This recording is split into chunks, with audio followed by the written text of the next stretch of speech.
एक बार की बात है, राधा नाम की एक लड़की अपने पिता के साथ रहती थी। उसकी माँ बचपन में ही गुजर गई थी।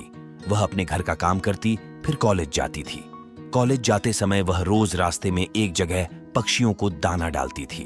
उसके घर में भी 2 पक्षी थी, उनको भी वह रोज दाना डालती थी। एक दिन उसको पक्षियों को दाना डालते जमींदार के बेटे ने देख लिया। उसने अपने पिता से जाकर राधा से शादी करने की इच्छा जताई। जमींदार ने राधा के पिता से बात करके अपने बेटे की शादी राधा से करा दी। राधा अपने साथ घर के पिंजरे के 2 पक्षी भी लेकर ससुराल आ गई। वह उन पक्षियों को रोज दाना डालती थी। राधा की सास को यह बिल्कुल भी पसंद नहीं था। वह उन पक्षियों को परेशान करती थी। वह उनका दाना पानी जमीन में फेंक देती थी।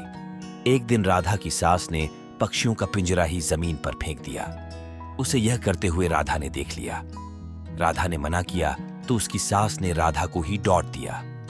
इन सब बातों से राधा परेशान रहने लगी। एक दिन राधा के पति ने परेशानी का कारण पूछा तो उसने सारी बात बता दी। उसके पति ने राधा को पक्षियों की भलाई के लिए उनको पार्क में छोड़ने की सलाह दी। अपने पति के कहने पर राधा ने उन दोनों पक्षियों को बाकी के पक्षियों के साथ पार्क में ही छोड़ दिया। वह उनको कभी कभी दाना देने पार्क में जाती थी।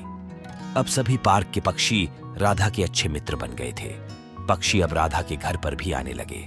राधा की सास को जब यह पता लगा तो वह गुस्सा हुई।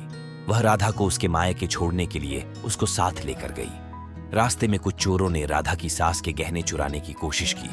तभी राधा के पक्षियों ने आकर चोरों पर हमला किया, जिससे चोर भाग गए। इसके बाद राधा और उसकी सास घर ही लौट आए। अब राधा की सास की सोच पक्षियों के प्रति बदल चुकी थी। उसने राधा से कहा कि अब हम दोनों चिड़िया को दाना देने चला करेंगे और पहले के 2 पक्षियों को घर वापस लेकर आएंगे। यह बात सुनकर राधा बहुत खुश हुई। इस कहानी से हमें यह सीख मिलती है कि हमें जानवरों से अच्छा व्यवहार करना चाहिए।